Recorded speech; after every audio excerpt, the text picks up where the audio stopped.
El tema que vamos a revisar hoy es respecto a lo que es manejo de antibióticos en pacientes con neumonía adquirida en la comunidad. En primer lugar, bueno, como bien lo mencionó el doctor Casanova, esta es una enfermedad que sigue siendo una de las principales causas de morbilidad y mortalidad.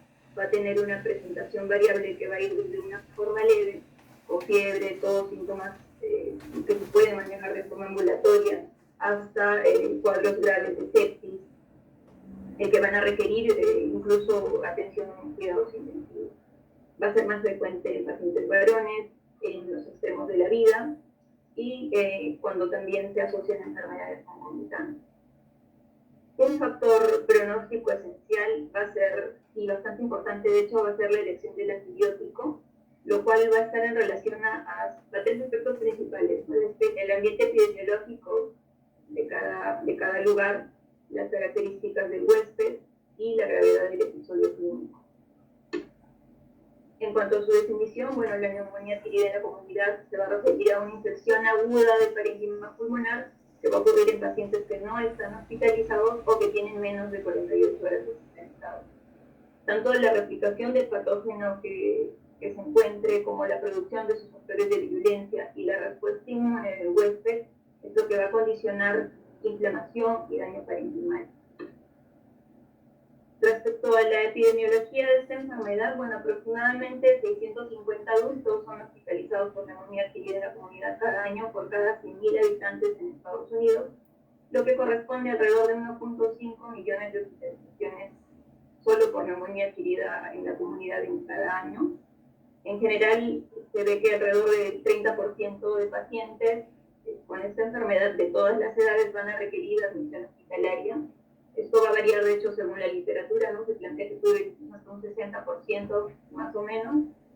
En el estudio de análisis de causas de mortalidad que se hizo en nuestro país desde el año 86 a 2015, realizado por el Centro Nacional de Epidemiología, Prevención y Control de Enfermedades del INCA, fue la primera causa de mortalidad en nuestro país, la infección respiratoria aguda baja, con 18.900 muertes y una tasa de alrededor de 60.7 por 100.000 habitantes. Bueno, en esta tabla lo que podemos ver son los indicadores de vigilancia de infecciones respiratorias agudas del año 2018 al año 2020.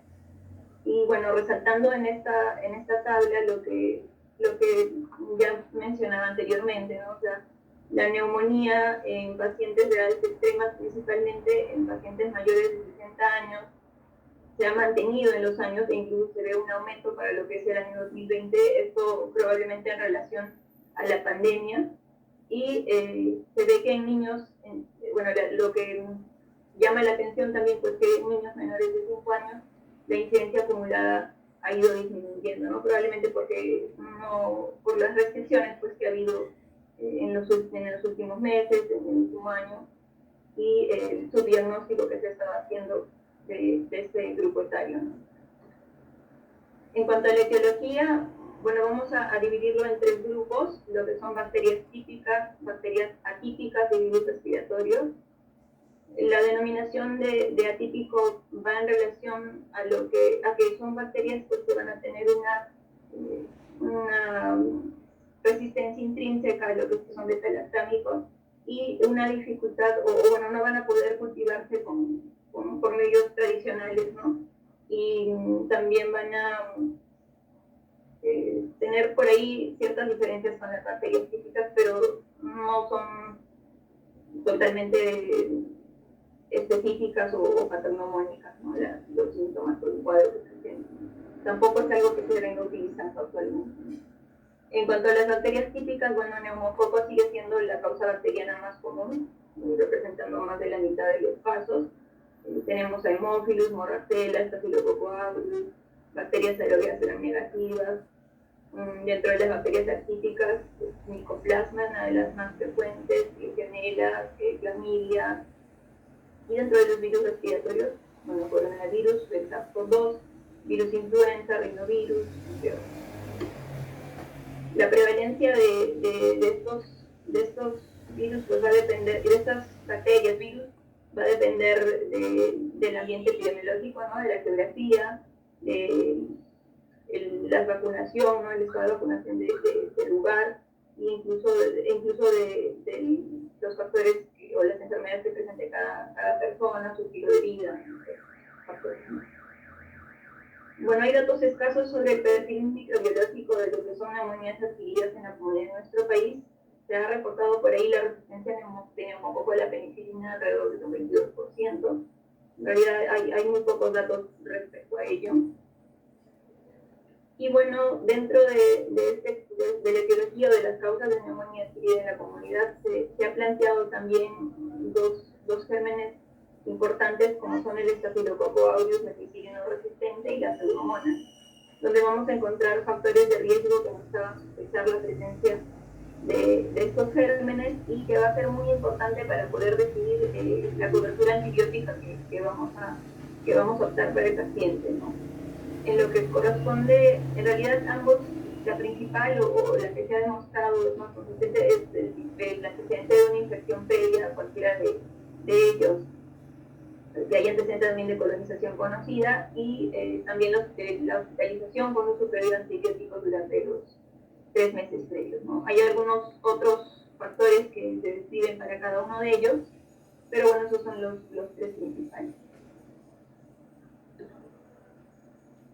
También se han descrito algunos factores de resistencia para el neumococo en adultos, como los pacientes de más de 65 años, el uso de beta-lactámicos, macrólidos y fluoroquinolonas en los últimos 3 a 6 meses, el antecedente de alcoholismo, ciertas comorbilidades, ¿no? Como enfermedades, antecedentes de enfermedades pulmonares crónicas, enfermedades hepáticas crónicas, renales, cardiopatías, ¿no?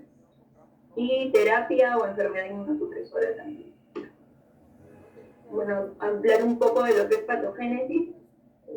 Se transmiten, bueno, de persona a persona, colegizan por microaspiración, donde habiendo un adecuado tamaño de inóculo y un deterioro de lo que son las defensas inmunitarias, va a progresar lo que es una infección, ¿no?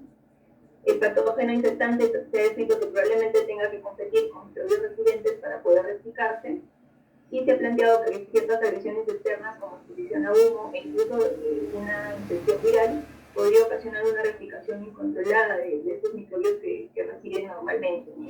Y al ser organismos que no se pueden cultivar en cultivos estándar, podría ser una razón o explicación de por qué tenemos una baja tasa de detección de patógenos. En cualquier escenario, bueno, la respuesta inmune del huésped a la replicación va a jugar un papel importante en determinar la gravedad de la enfermedad. En algunos pacientes va a ser suficiente una respuesta local, una respuesta inflamatoria local, para poder controlar la infección. En otros va a progresar a una respuesta más sistémica, intentando controlarla, y puede llegar a desregularse, pues, ¿no? Conllevando a lesión tisular, sepsis, síndrome de dificultad respiratoria o disfunción multiorgánica. Bueno, dentro de los signos y síntomas existen diversos síntomas respiratorios generales, ¿no? Algunos inespecíficos, como los 3 primeros son los más frecuentes o los principales, ¿no? La tos con o sin expectoración, la disnea, el dolor torácico. Dentro de otros están la taquipnia, la dificultad respiratoria, se pueden encontrar crepitaciones roncantes, fiebre, fatiga, malestar general, anorexia, y bueno, según la severidad puede llegar a la hipotensión, continencia y la disfunción orgánica. Parte del diagnóstico está basado también en el uso de la radiografía de tórax, donde vamos a encontrar consolidaciones lobales, infiltrados intersticiales o palpitaciones.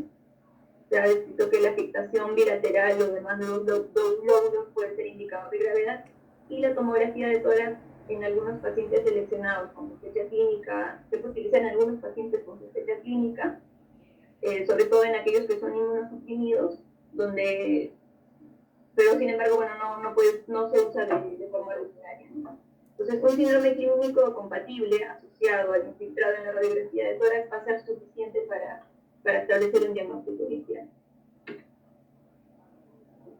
Se han descrito ciertas características que nos pueden hacer sospechar de un origen vírico o un origen bacteriano. Dentro de ellas están, pues, que las de origen bacteriano, que son las que vamos a enfatizar en esta charla, son principalmente en adultos, pueden encontrarse durante todo el año, a diferencia de las flujo suele ser más rápido en las bacterianas, suele acompañarse de fiebre alta, taquipnia. La vírica suele dar síntomas tipo rinitis, sibilancia, los síntomas más generales. El aumento de los leucocitos puede verse más marcado en lo que son las neumonías de origen bacteriano. La PCR también se puede incrementar más, así como la procalcitonina. Puntos de corte de 0,5 o 0,25 incluso pueden orientarnos al origen bacteriano.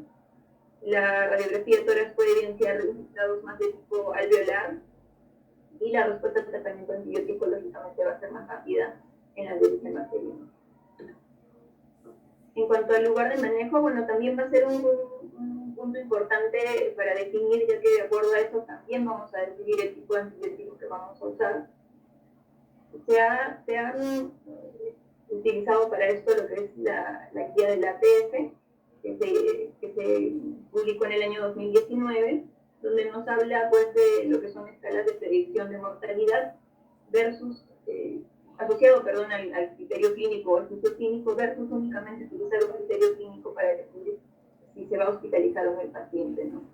Dentro de estas escalas de predicción, las principales son PCI y Q65, y en ámbitos extrahospitalarios CRD 65 también se puede utilizar. Esta guía da preferencia a lo que es PCI porque está identificada con mayor proporción a aquellos pacientes que son de bajo riesgo y se ha visto que tienen un poder discriminativo mayor para predecir lo que es mortalidad, ¿no? Sin embargo, su sensibilidad es bastante variable, se ha visto que puede ir de un 38 hasta un 91%, es por eso que debe asociarse a lo que es criterio o juicio clínico para determinar si el paciente debe o no ser hospitalizado. Entonces, utilizar ambos va a tener una evidencia consistente de ser seguro y eficaz para determinar cuál va a ser el sitio de manejo. Asociado a esto, o dentro de nuestro criterio médico, tenemos que tener en consideración pues, lo que son condiciones psicosociales y médicas del paciente, ¿no? Los pacientes que sabemos que no se van a adherir al tratamiento, pacientes que no toleran vía oral, entre otras condiciones. Bueno, en lo que respecta a decidir si el paciente debe o no manejarse en una unidad de cuidados intensivos, bueno, la guía plantea que aquellos pacientes que tienen hipotensión con necesidad de vasopresores o falla respiratoria con necesidad de ventilación mecánica deben ser directamente manejados en UCI, que vendrían a constituir estos dos criterios mayores hasta que tenga alguno de ellos para decir que el paciente debe ser manejado en una unidad de cuidados intensivos. Para el resto se utilizan los criterios menores, bastan 3 criterios para decidir ello, junto al juicio clínico, ¿no? Se ha escrito una sensibilidad del 84% y una especificidad del 78% para predecir admisión a UCI, usando un criterio mayor o 3 criterios. Existen otras alternativas como SCAP o el Score Markov, que también tienen algunas variables en común, pero utilizan algunos exámenes de laboratorio que de pronto no van a estar tan disponibles de forma fácilmente, pues, ¿no? Y escalas genéricas tipo Quick-SOFA, entre otras, pues, se ha visto que no han demostrado mayor poder predictivo para decidir el manejo. Bueno, en lo que respecta al uso de algunos exámenes auxiliares, bueno, el uso de hemocultivo, GRAM y cultivo de secreciones respiratorias va a indicarse en pacientes que están hospitalizados y que además tienen una neumonía severa y tienen riesgo de infección por estafilococo aureus meticilino resistente o pseudomonas aeruginosa. Principalmente quienes, o con una recomendación fuerte, aquellos pacientes que están en tratamiento empírico para estos gérmenes, aquellos también que han sido previamente infectados o que han sido hospitalizados y han recibido antibióticos en los últimos 90 días. El uso del antígeno urinario para neumococo se indica en pacientes con neumonía severa. El uso del antígeno urinario para Legionella, bueno, eso depende de los factores epidemiológicos de cada lugar, y también en neumonía severa. Y lo que respecta a influenza, bueno, se ubica en periodos de alta actividad en la comunidad.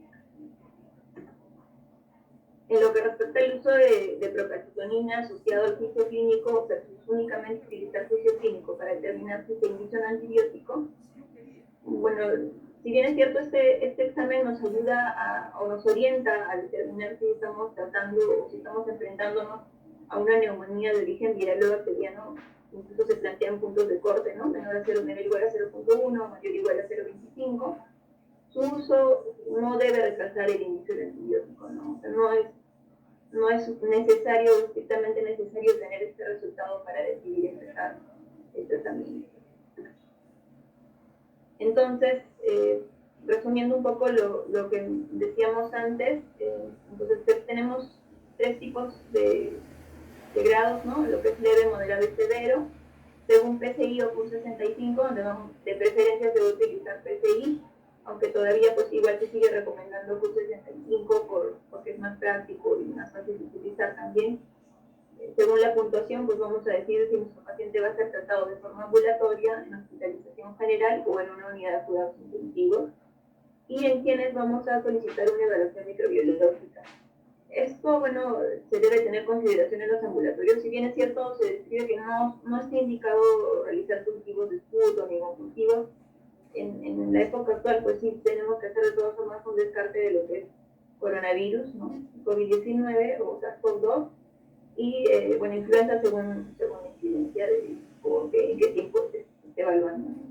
En el caso de pacientes moderados, sí se plantea utilizar alguno de estos exámenes, principalmente los que mencionábamos que tienen factores de riesgo para enfermedades resistentes, como Pseudomonas staphylococcus meticilino resistente, y en todos los severos.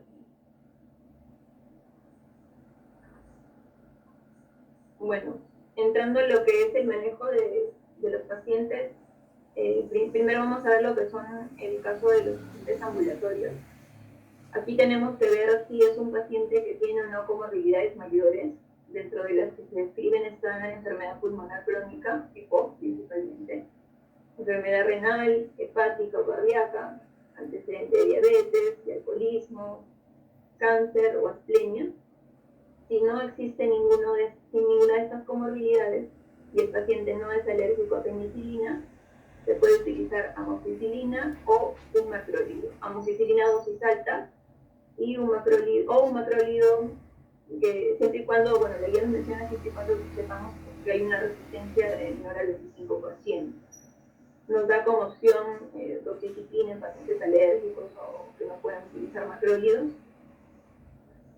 Y bueno, si son alérgicos a penicilina, se puede valorar la posibilidad de utilizar cefalosporinas siempre y cuando sepamos que no haya habido antecedente de una reacción mediada por IgE, ¿no? Si hay posibilidad de utilizarlo, se plantea utilizar cefalosporina con macrolido o doxiciclina, y si no, pues una fluoresceína de la respiratoria. Si tiene comorbilidades y no hay antecedente de alergia a penicilina, se plantea utilizar amoxicilina con ácido clavulánico o cefalosporina, como cefuroxima, asociado a un macrolido. Y como opción al macrolido, pues va doxiciclina. La otra opción es utilizar únicamente una fluoresceína respiratoria inmunoterápica. Igualmente, en el tema de alergia a la penicilina, pues es bastante parecido al otro cuadro. Bueno, esto es para mostrar las dosis de los antibióticos. Como decíamos, amoxicilina se utiliza en dosis altas, 1 gramo cada 8 horas. La dosis de doxiciclina, 100 miligramos cada 12 horas. Macrólidos como acitromicina, claritromicina, amoxicilina clavulánico en diferentes dosis o presentaciones, bueno, cefuroxima y la fluoroquina renal que aparecen, ¿no? La eutocecina, moxicilina. En el caso de pacientes que decidimos que se van a hospitalizar, generalmente, bueno, la terapia se empieza de forma empírica. Es bastante frecuente que no se llegue a encontrar el agente causal. El inicio del antibiótico se ha visto que debe ser tan pronto como se haya establecido el diagnóstico. Incluso se ha visto que iniciarlo antes o dentro de las primeras 4 horas que ingresó el paciente se ve un beneficio en lo que es supervivencia. Y bueno, de hecho, en pacientes con shock séptico debe iniciarse dentro de la primera hora. La administración se va a iniciar por vía intravenosa. Luego de evidenciar mejoría clínica, se puede pasar a vía oral. Y la selección del régimen va a variar según la gravedad del paciente o si tiene unos factores de riesgo para Staphylococcus meticilino resistente o Pseudomonas. Vamos a tener diferentes grupos de antibióticos, dentro de los que son para Staphylococcus aureus meticilino resistentes a dimesolidibacomicina, aminoglucósidos, fluoroquinolonas aspiratorias, fluoroquinolonas antipseudomonas, los betalactámicos que van a tener efecto antipseudomonas y antineumococo, los betalactámicos que son solo antineumococo, como lucertona, carbapenem, ampicilina, sulbactam, y los macrólidos.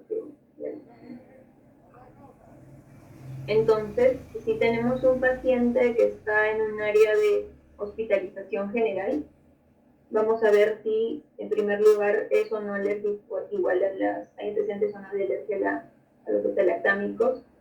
De no ser así y ser un paciente que no tiene riesgo tampoco de gérmenes resistentes, vamos a ir por dos opciones, ¿no? Ya sea una combinación basada en betalactámicos o una fluoroquinolona. La combinación puede ser betalactámico más macrólido o doxycyclina siempre y cuando se contraindique. Y si existe riesgo ya sea para ambos, se debe agregar, pues, ¿no? Alguna cobertura del grupo que vimos en el cuadrito anterior. Si hay riesgo para pseudomonas, únicamente cobertura para antipseudomonas y antineumococo. Y si hay riesgo de Staphylococcus aureus meticilino resistente, pues igual se agrega una cobertura ya dirigida, ¿no? Si hay antecedente de alergia, pues ya nos plantea el uso de otro tipo de antibióticos, como levofloxacino, gluconazepam, aminoglucósido, o ya sea anti-meticilino resistente, anti-Staphylococcus meticilino resistente con levofloxacino, aztreonam, aminoglucósido, entre otras combinaciones. En pacientes que requieren UCI, la diferencia, bueno, principalmente es que aquellos pacientes que no tienen riesgo para gérmenes resistentes, se opta por combinaciones basadas también en macrólidos, betalactámico con macrólido y doxycyclina si contraindica, o combinaciones con fluoroquinolonas, ¿no? Ya no son la fluoroquinolona sola, betalactámico asociado a fluoroquinolonas.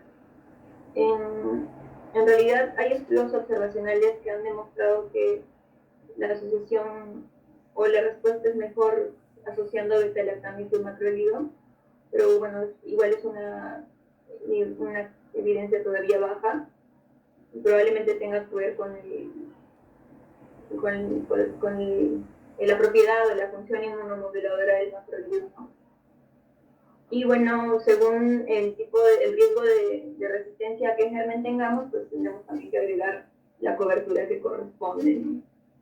Es bastante similar en pacientes que sí tienen alergia severa, utilizando aminoglucósidos dentro de la decisión de qué antibióticos usar en este tipo de pacientes, ¿no?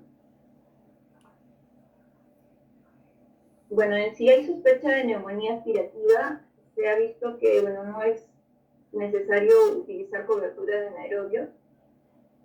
Si bien es cierto, se pensaba, ¿no?, que estos eran bastante frecuentes en este tipo de neumonía. Esa frecuencia pues se puede encontrar en estudios bastante antiguos, donde generalmente se tomaban muestras ya en fases tardías de la enfermedad. Entonces, actualmente la evidencia muestra que no son tan frecuentes como se pensaban. Entonces, la recomendación de cubrir anaerobios únicamente se plantea en aquellos pacientes con enfisema o absceso pulmonar y en aquellos pacientes con factores de riesgo para gérmenes resistentes. La guía también nos dice que si no son severos, requieren hospitalización y solo han estado expuestos previamente a antibióticos, o sea, ese es su único factor de riesgo, se podría no utilizar antibióticos de amplio espectro y esperar la microbiología de las primeras 48 horas. Bueno, como hay algo de discordancia en el tema de saber en qué momento sí puede utilizar o no cobertura para estos gérmenes resistentes, se han validado ciertos scores que nos ayudan pues a ver si empiezo alguna cobertura para gérmenes resistentes, ¿no? Este es uno de ellos, el score PES, ¿no?, que incluye pseudomonas, enterobacterias con productoras de beta-lactamasa extendido y Staphylococcus meticilino resistente, ¿no? En este estudio pues se analizaron 2 cortes observacionales prospectivas en pacientes con neumonía adquirida en la comunidad en España, en Valencia y Mataró. Y bueno, este score plantea diferentes factores como son la edad, según resuelva cierta puntuación, pacientes de sexo masculino, pacientes con supervivencia de antibióticos, antecedentes de enfermedad respiratoria crónica, antecedentes de enfermedad renal crónica, y si en emergencia fue un paciente que ya de inicio tenía fiebre o tenía trastorno. El punto de corte que se encuentra es un valor mayor o igual a 5, donde se ve que llega a alcanzar un valor predictivo negativo bastante interesante, 96%, todavía una sensibilidad baja, ¿no? 86%. Entonces concluye que tiene una buena precisión para predecir lo que es riesgo de microorganismos que requieren una terapia física diferente, pero no debe utilizarse tampoco como una estrategia, ¿no? O sea, de hecho, el criterio del médico va a ser bastante importante en decidir qué antibiótico utilizar, ¿no?, en el paciente. Y bueno, este estudio lo que nos muestra es un flujograma de acuerdo a este score en los pacientes que han sido admitidos por neumonía adquirida en la comunidad y tienen, bueno, ya estudios negativos para coronavirus o para SARS-CoV-2. Se plantea pues los serocultivos, los cultivos de esputo, el antígeno urinario, y se hace el score, ¿no? Si tiene valores por encima mayor o igual a 5, se debe ver si hay una alta prevalencia de estos patógenos en la epidemiología local. De ser así, de hecho sí se debe empezar la cobertura para estos gérmenes. De no ser así, se empieza una cobertura que no incluya pues no este tipo de antibióticos, y se hace un control a las 48 horas, ¿no?, si el paciente hay o no mejoría clínica. De no haber mejoría clínica, ya se indica utilizarlos, y si hay una mejoría clínica se debe continuar con los antibióticos, ¿no? Ya de inicio, si tiene un score por debajo de 5, se plantea utilizar ceftriaxona más macrolido o la fluoroquinolona. Otras consideraciones que debemos tener, bueno, en cuanto al uso de corticoides en este tipo, en la neumonía adquirida en la comunidad, bueno, no se recomienda su uso rutinario. Se ha planteado el uso en pacientes con shock séptico refractario o en insuficiencia respiratoria que requiere un CO2 más de 0.5, con una de las siguientes características de acidosis metabólica, una tasa por encima de 4, un PCR mayor de 150, y otras posibles indicaciones, bueno, deben ser individualizadas según el paciente. Lo que es influenza, bueno, si se encuentra un resultado positivo en pacientes hospitalizados, se pueden iniciar oseltamivir, independientemente del tiempo de enfermedad, aunque se ha visto que es más beneficioso dentro de las primeras 48 horas, ¿no? Y que podría disminuir también el tiempo de síntomas y riesgo de hospitalización ambulatoria. Ahora, si empezamos en un paciente hospitalizado con lo que es un antibiótico endovenoso, tenemos que evaluar cuáles son nuestros criterios para poder indicar el paseo oral. Dentro de ellos están la mejoría clínica, la estabilidad hemodinámica, que es un paciente capaz de ingerir medicación oral, que no haya fiebre por lo menos 48 horas y mejoría laboratorial. Luego de ello tenemos que ver los resultados de la microbiología del patógeno específico.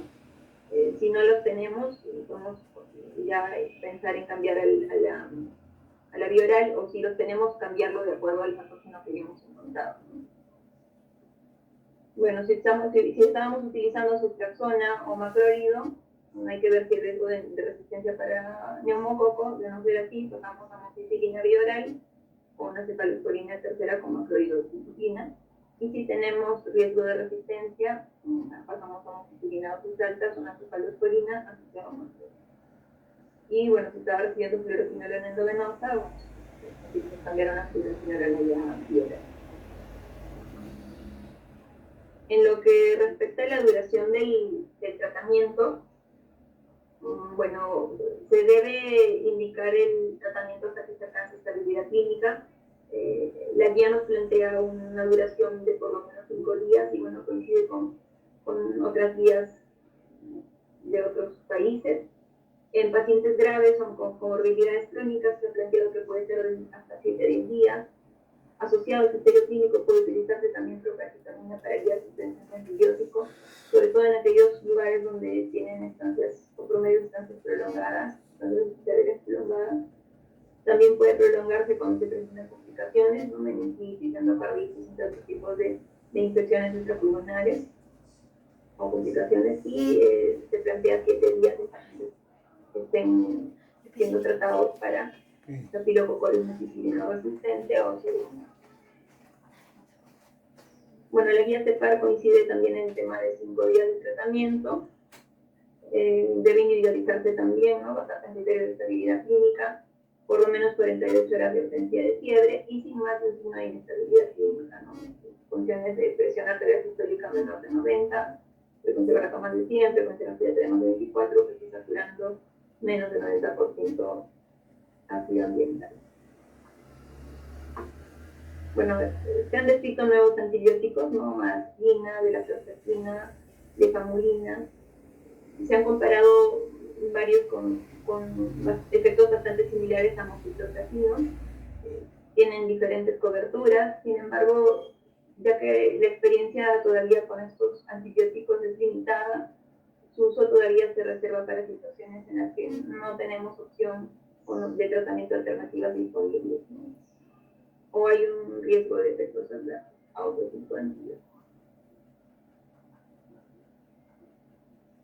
Bueno, para mencionar algunas diapositivas en lo que es coinfección bacteriana y COVID-19, he revisado algunos estudios todavía pequeños, pues no hay nada totalmente claro todavía, pero lo que se encontró, bueno, al menos a través de un estudio de serie de casos retrospectivos, en un solo centro, que incluyó 55 pacientes graves, 161 graves, que tenían neumonía por SARS-CoV-2, se encontró un porcentaje de concentración bacteriana, una tasa que iba al 7.7%, donde se había visto que los pacientes que estaban gravemente afectados fueron aquellos que tenían una tasa más alta de infección por bacterias en comparación de aquellos que no. En la situación también se ha visto que en otras neumonías clínicas la tasa de infección en pacientes graves suele ser más alta. Otro estudio en Italia encontró que entre los 16.654 pacientes que tenían enfermedades más graves y que fallecieron a causa de infección por SARS-CoV-2, el 11% de esos casos se informó con una infección con otras bacterias. Entonces es aconsejable considerar el tratamiento con antibióticos en los pacientes críticos con COVID-19, ya que no se puede descartar a veces la infección bacteriana, y que además la concentración bacteriana se asocia a un aumento de 2.5 veces en el riesgo de muerte por COVID-19, lo que indica que puede existir esta asociación entre bacterias y SARS-CoV-2. Bueno, esta es ciertas recomendaciones, una guía basada en evidencia, ¿no? Donde nos dice que se han identificado, se han notificado ciertos patógenos en pacientes con COVID-19 que pueden tener una posible contagión bacteriana, siendo ellos Staphylococcus aureus, Haemophilus influenza y Streptococcus pneumoniae los principalmente reportados o notificados. Los porcentajes informados de contagianes bacterianas respiratorias que han podido ser cultivadas en estudio de cohortes, el ingreso fue de 3.5%, pero la calidad de la evidencia y por lo tanto la precisión de estos porcentajes es bajo. Va a ser importante o recalca la importancia de esta guía de obtener cultivos de esputo y sangre en estos pacientes, así como pruebas de antígeno neumocócico en orina antes del inicio de la terapia empírica. Se recomienda el uso restrictivo de antibióticos en pacientes porque todavía vemos que su tasa de incidencia es baja, ¿no? Sobre todo como hemos visto en pacientes que no son graves. Es razonable, sí, bueno, en el caso de pacientes inmunosuprimidos, iniciar la cobertura antibiótica. Y se sugiere que aquellos pacientes en los que se ha iniciado de forma empírica algún tipo de antibiótico, se podría suspender el uso cuando se obtengan resultados de cultivo o antígeno urinario que no muestren patógenos luego de 48 horas de incubación. Bueno, eso es lo que se ha podido revisar respecto al tema. Gracias por su atención. preguntan si es que a un paciente que se le va a hacer una rotación antibiótica, me imagino porque está evolucionando de manera inadecuada, a ese tipo de paciente que se le rota el antibiótico, se le debe dar algún tipo de días en la cual no se le da antibiótico, una especie de chance, una especie de, como llaman los extranjeros, el WhatsApp de antibióticos. ¿Es recomendable ello? Bueno, lo que se ha visto es que una vez que se inicia el antibiótico, pues el paciente debe ser monitorizado laboratorialmente cada 48 a 72 horas. Ya dentro de ese tiempo debe verse tanto una mejoría clínica como laboratorial, ¿no? Se ha planteado el uso de proteína C reactiva o procalcitonina también para definir si este paciente está haciendo bien o no. Pienso que si se hace una evaluación integral del paciente, tanto de la parte imagenológica, laboratorial como clínica, y vemos que es un paciente que no está respondiendo al antibiótico, pues se entiende que ya idealmente deberíamos tener un resultado de cultivo o algo que esté incubando para poder decidir qué cosa estamos tratando, ¿no? Y de acuerdo a ello, estamos ante un germen resistente, o si hay una nueva infección, una infección intrahospitalaria, ¿no? Y de acuerdo a ello definir si debemos o no rotar el antibiótico. Entonces es importante también tomar en cuenta el rol de los activos, ¿no? Dependiendo del paciente que nos llega, el antecedente de tratamientos previos, porque a veces nosotros recibimos al paciente en emergencia o en la sala de hospitalización y arrancamos tratamiento antibiótico empírico, ¿no? Pero no aseguramos cultivos que nos puedan finalmente evidenciar cuál fue la etiología de esta neumonía y el patrón de resistencia, dado que ahora existe un uso indiscriminado de antibióticos, ¿no? Okay. Tenemos otra pregunta, el doctor Valencia Flores nos pregunta, un paciente con neumonía, probablemente aspirativa, diabético y que presenta caries dental, la pregunta es, ¿se le indicaría bajo esta coyuntura cobertura antibiótica contra anaerobios? Bueno, como mencionaba, las guías por lo menos no lo consideran la cobertura para anaerobios únicamente para aquellos pacientes que tienen complicaciones tipo absceso o empiema, pero no la consideran, ¿no? Y, igual también deberíamos apoyarnos en lo que son los cultivos, aunque bueno, es complicado tener cultivos de anaerobios, ¿no? Entonces sería recomendable que si tenemos la probable sospecha de que hay una etiología por anaerobios, pedirle en la orden del cultivo que cultiven anaerobios, porque no lo hacen, ¿no? Bueno, sí sería lo ideal, ¿no? Aunque muchos laboratorios no lo entienden. Y doctora, normalmente utilizamos la fórmula mágica, ¿no? De ceftriaxona con clindamicina para los pacientes con neumonía aspirativa, pero dado estas recomendaciones nuevas, ¿qué cobertura antibiótica empírica usted recomendaría ante un paciente que viene con una neumonía probablemente aspirativa, pero como sabemos no necesariamente tenga anaerobios dentro de su flora? Bueno, se empezaría con el beta-lactámico nada más, o sea, solo digamos la ceftriaxona únicamente. Como decía, esta prevalencia de anaerobios que se veía que era bastante, un germen frecuente, ¿no? Supuestamente frecuente en neumonías aspirativas, fue de estudios que son bastante antiguos y que incluso mencionaban que eran muestras transtraciales que se tomaban y en etapas ya a finales de como que ya varios días de enfermedad, ¿no? Sin embargo, hay estudios actuales que muestran que no son tan comunes como se pensaba, ¿no? Y que cuando hay esta aspiración, lo que sí se va a producir es una neumonitis aspirativa, ¿no?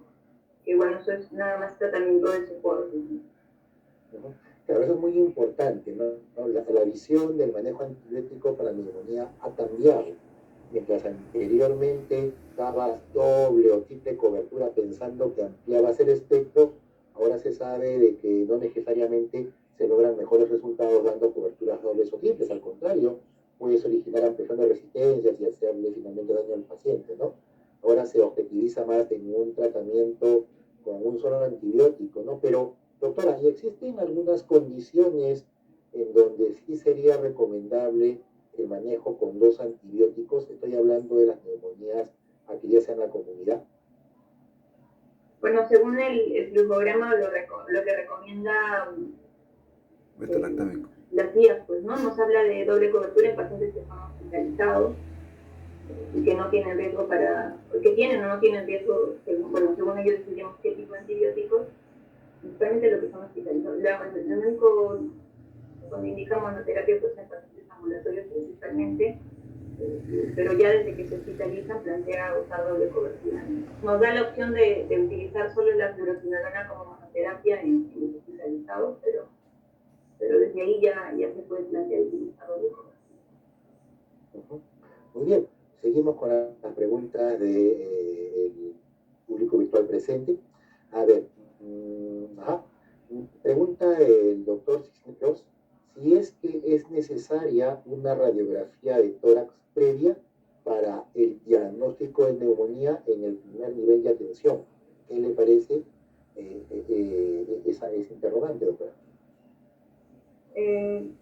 Bueno, lo que menciona la literatura es que sí se puede establecer el diagnóstico con signos y síntomas nada más.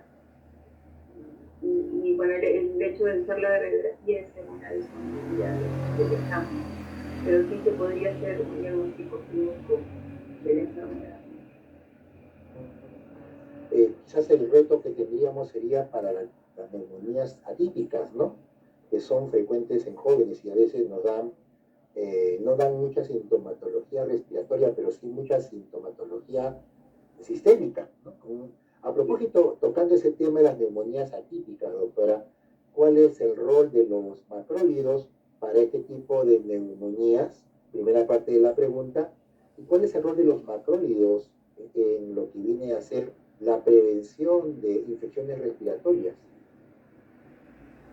Bueno, en lo que es el uso de gérmenes atípicos, pues sí, por eso es importante, como mencionaba, para poder recibir el antibiótico, saber a qué nos estamos enfrentando, ¿no?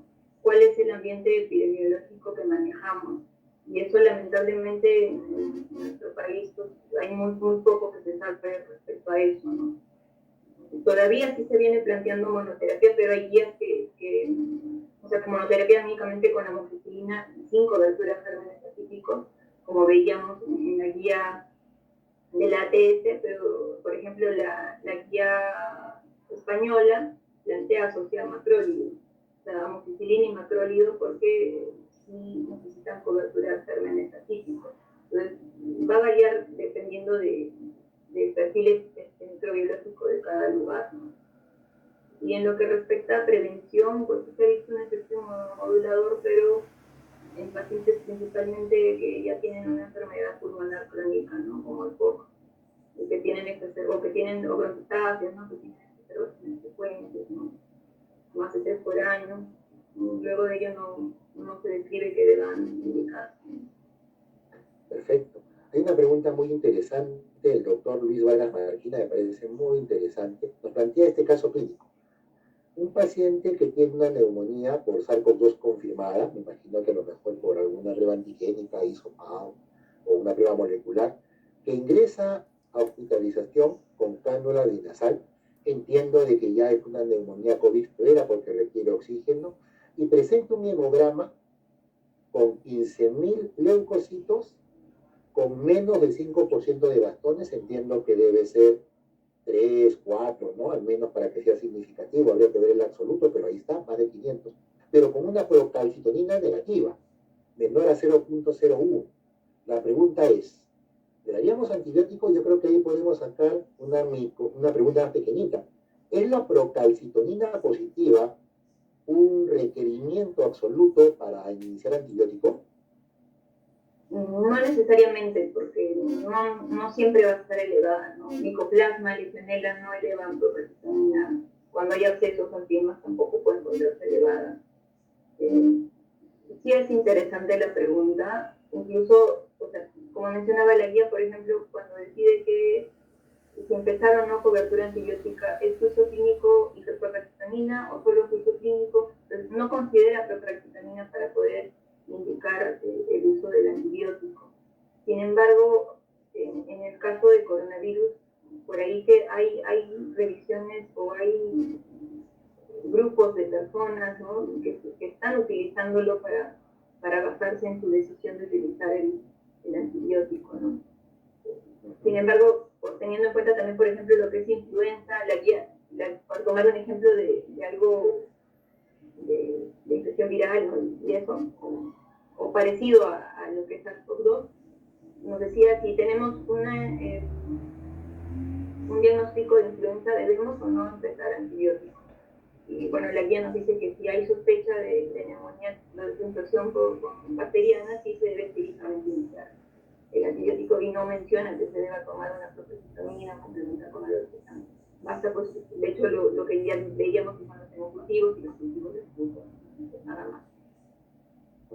Sí, pues la guía TSX, a última sobre NAP, nos dice de que la procalcitonina no es un requerimiento absoluto para inicio de antibiótico, pudiera a lo mejor orientarnos para digamos, cesar el antibiótico o quizás para poder pasarlo a vía oral, ¿no? Muy bien, perfecto. Una pregunta aquí tenemos, a ver, nos preguntan con respecto a ¿cuándo usar carbapenem como terapia empírica en un paciente que presenta una NAC? Porque normalmente no está en nuestro protocolo arrancar carbapenem, pero ¿existe algún tipo de recomendación o situación especial en donde arrancaríamos un carbapenem en un paciente con una NAC? Serían aquellos pacientes que tienen factores de riesgo para pseudomonas, ¿no?, los que mencionábamos en un cuadrito que puse por ahí. Ahí sí se debe considerar el uso de algún beta-lactámico antipseudomonas, dentro de ellos pues meropenem.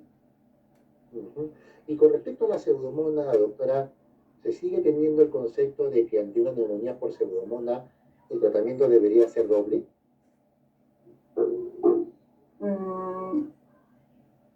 Bueno, no necesariamente, ¿no? O sea, únicamente si se sospecha de un germen más sobreagregado, sí se podría plantear el uso de doble cobertura, ¿no?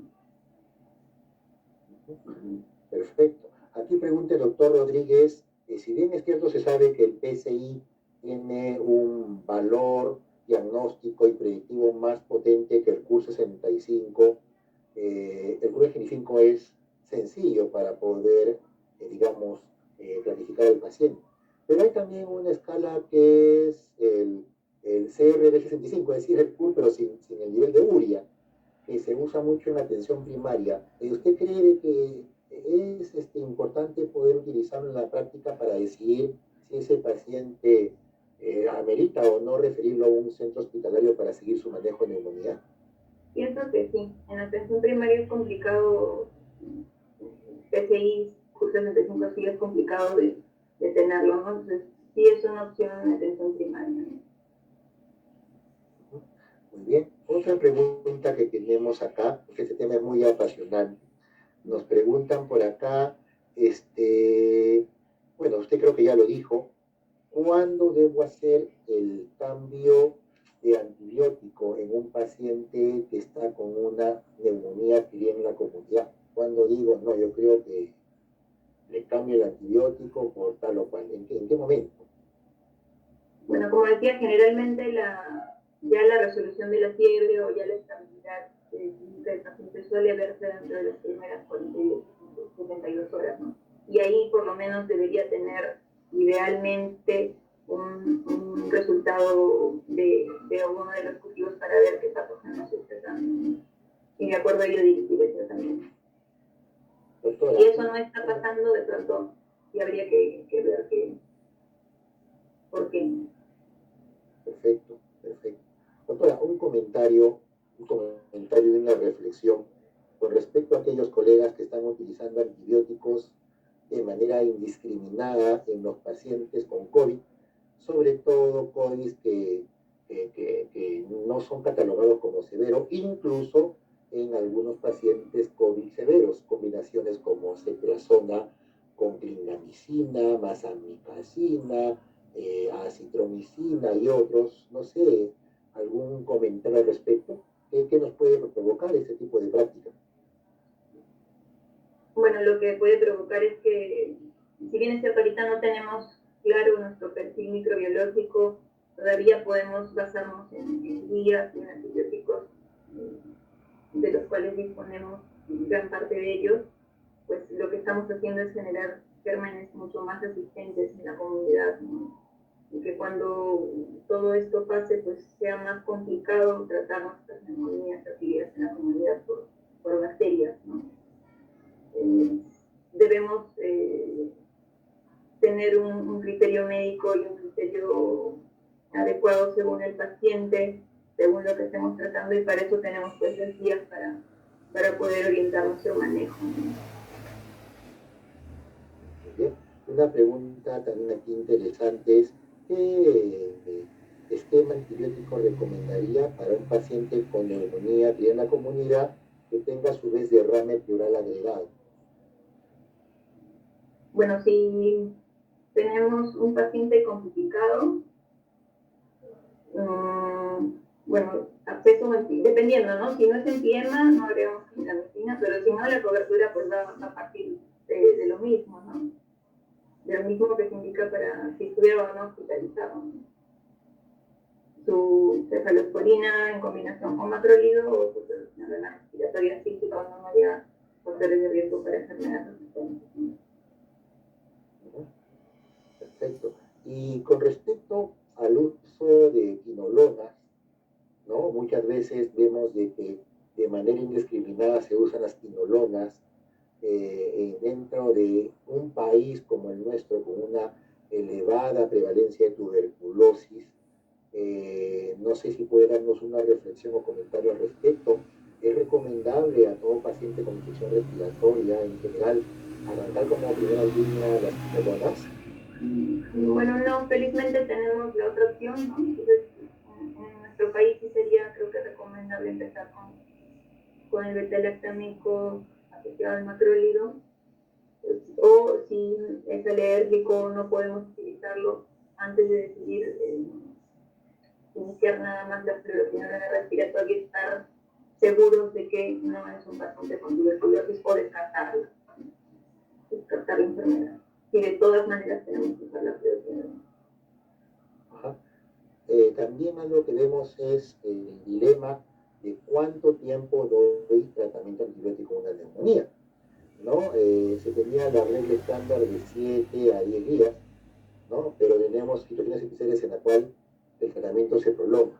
La pregunta es, a todo paciente que tiene un tratamiento hospitalario por neumonía, ¿se le tiene que dar de alta con un tratamiento equivalente por vía oral? ¿Es eso una condición, digamos, estricta? No necesariamente, ¿no? Basta que cumpla los días de duración del tratamiento que se planteó y luego no es necesario que continúe más antibiótico, ¿no? No va a cambiar la evolución de la enfermedad, ¿no? Sobre todo si ya es un paciente donde vemos que hay estabilidad clínica y que ha respondido a nuestro manejo, pues no sería ya garantía de nada ampliar más días de tratamiento, ¿no? A veces muchos colegas toman como parámetro para continuar o descontinuar tratamiento antibiótico la radiografía de tórax al alta. ¿Les parece que es una práctica correcta? Bueno, no, porque nosotros tenemos que ser, como digo, integrales, ¿no? O sea, no solo basarnos en un examen, sino también en cómo está el paciente, ¿no? Y sabemos que las radiografías o que las imágenes de neumonía generalmente pueden tardar en resolverse, ¿no? A veces dependiendo del germen, se plantea un mes, incluso hasta 12 semanas. Entonces no necesariamente vamos a encontrar una radiografía normal en un paciente que haya tenido neumonía, ¿no? Entonces, una radiografía con todavía un infiltrado no significa que continuar. Eso es muy importante, ¿no? Se sabe de que muchas veces una resolución completa de una neumonía demora a veces entre 4 a 6 semanas pos el alta y no necesariamente una placa donde haya lesiones por ahí en un paciente que ya está febril, está asintomático con laboratorio normal, hay que darle más antibióticos, ¿no? Y un poquito respondiendo a la pregunta que hace el doctor Daniel Méndez con respecto a la duración de las neumonías, yo creo que depende mucho el tipo de neumonía que estamos enfrentando, ¿no? Porque el término NA es neumonía que viene en la comunidad, pero dentro de ellas tenemos una serie digamos, de tipos, ¿no? La neumonía atípica, la neumonía aspirativa, la neumonía axilada, la neumonía con empiema, ¿no? Por ejemplo, el problema o el dilema que tenemos, el paciente con neumonía axilada, ¿cuál sería el tiempo más recomendado de manejo antibiótico para este tipo de casos? Bueno, el absceso pulmonar generalmente requiere un tiempo de alrededor de 21 días de tratamiento, ¿no? Un tratamiento más prolongado. Pudiendo ser a veces más, ¿no? Uh-huh. Yo le cuento como anécdota, hemos tenido en mi hospital, bueno, el caso de una señora con acceso pulmonar que finalmente remitió con aproximadamente 6 semanas de antibióticos, ¿no? Porque como usted dice, es importante el feedback, ver cómo está yendo la paciente. Era una paciente diabética, bueno, lógicamente con cierto estado de inmunocompromiso y bueno, finalmente llegó a mejorar, ¿no? Pero también, doctor, es importante saber de que accesos grandes, pues a veces el antibiótico no es suficiente, ¿no? Se requiere de otras medidas, ¿no? Muy bien. Aquí nos hacen otra pregunta. Doctora, ¿algún comentario? Sé que no va mucho exactamente con el tema, pero se relaciona. ¿Alguna recomendación sobre el rol de las inmunizaciones o vacunas en la prevención de las neumonías adquiridas en la comunidad? Bueno, como se mencionó un poquito al inicio, sí es algo que influye bastante en qué gérmenes van a ser prevalentes. Y es un mecanismo o una forma de prevención, ¿no? Es bastante importante que la vacunación, no tanto para influenza como neumococo, que son las que disponemos, y bueno, ahora SARS-CoV sí va a ayudar en tema de prevención. Bien. Aquí pregunta el doctor Gastón. Jesús Gastón pregunta, en el primer nivel de atención estamos manejando pacientes con neumonía COVID de diferentes grados, teniendo los hospitales abarrotados y muchos de ellos tienen que ser manejados en casa. Pregunta el doctor, ¿es recomendable el inicio de antibiótico terapia en este tipo de pacientes? Imagino que se estará refiriendo a los pacientes con COVID severo de manejo hospitalario. ¿Algún comentario, doctora? Bueno, yo pienso, por lo menos por lo que he podido revisar, en severos sí podría considerarse iniciar empíricamente, pero considerando el cultivo, ¿no? O sea, tomar una muestra previa, idealmente antes del inicio del antibiótico, hemocultivo y cultivo de fruto, y evaluar a las 48 horas si hay si algo está incubando, ¿no? ¿Qué patógeno podríamos estar tratando? Y de acuerdo a ello incluso podría suspender el antibiótico o continuar con la cobertura, ¿no? Bajo esa premisa creo que sí podría indicarse en severos, ¿no? Perfecto. Y con respecto al rol de los biomarcadores en neumonía adquirida en la comunidad, ¿qué otros biomarcadores nos pueden orientar a que el paciente está yendo en un buen camino con el manejo antibiótico, aparte de la procalcitonina, que muchas veces en los hospitales no hay? No sé si tiene algún comentario con respecto a los biomarcadores en neumonía. Bueno, sí se han descrito algunos. No, lamentablemente no son accesibles en la actualidad. Sí he podido revisar algo de eso, pero no están totalmente válidos, tanto así que no, pues no les incluyen en las guías, ¿no? Aún no les incluyen, son todavía biomarcadores que se están estudiando, ¿no? Bien. ¿Algún comentario con respecto al uso de combinaciones que en el mercado hay de antibióticos con mucolíticos? ¿Pueden ser beneficiosos en la práctica? Por ejemplo, hay combinaciones de beta-lactámicos con ambroxol, con una serie de sustancias que tienen efecto fluidificante. Bueno, depende mucho de la clínica del paciente, ¿no? Generalmente no, ya por este tiempo no se viene utilizando este tipo de medicamentos, ¿no? Salvo ciertas circunstancias, pero tampoco se ha descrito como para el uso en el tema de neumonía en sí, ¿no? O sea, de la infección del parénquima pulmonar, no está indicado el uso de mucolíticos en el doctor. Y ya estamos a punto de acabar. Algo que también nos ocurre en la práctica es que por ahí nos escriben ahora, bueno, todo es por vía digital, WhatsApp, Facebook, Messenger, nos escriben, doctor, resulta que yo estuve mal hace 2 semanas o hace 10 días, me hice una prueba de esputo y me ha llegado el resultado, doctor. Y vemos que en el resultado sale, qué sé yo, a ver, Klebsiella pneumoniae, y me sale resistente a múltiples antibióticos, ¿ya? La pregunta es, ¿debo arrancarle el tratamiento antibiótico a ese paciente? Le comento, asintomático, se ve que ha crecido en el cultivo. ¿Qué opinión? Porque sé que eso también nos pasa mucho a los neumólogos en la práctica médica, ¿no? Bueno, si es un paciente que no tiene un diagnóstico de neumonía, pues no creo que deba indicarse el antibiótico, ¿no? Entonces, digamos de que debemos tratar pacientes, no resultados. Así es. Y eso es muy importante, ¿no?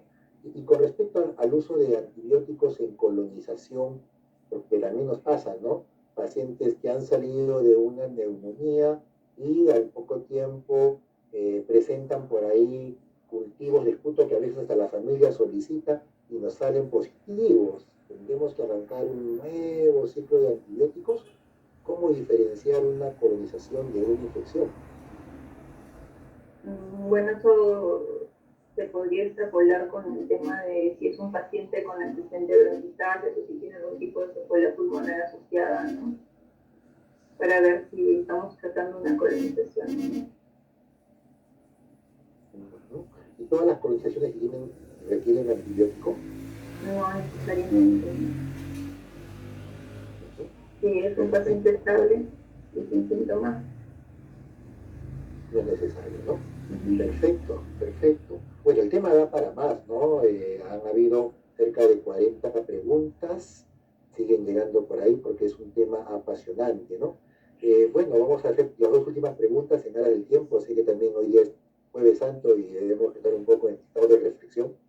Bueno, pero creo que esta charla nos sirve para reflexionar sobre el manejo adecuado de las neumonías, ¿no?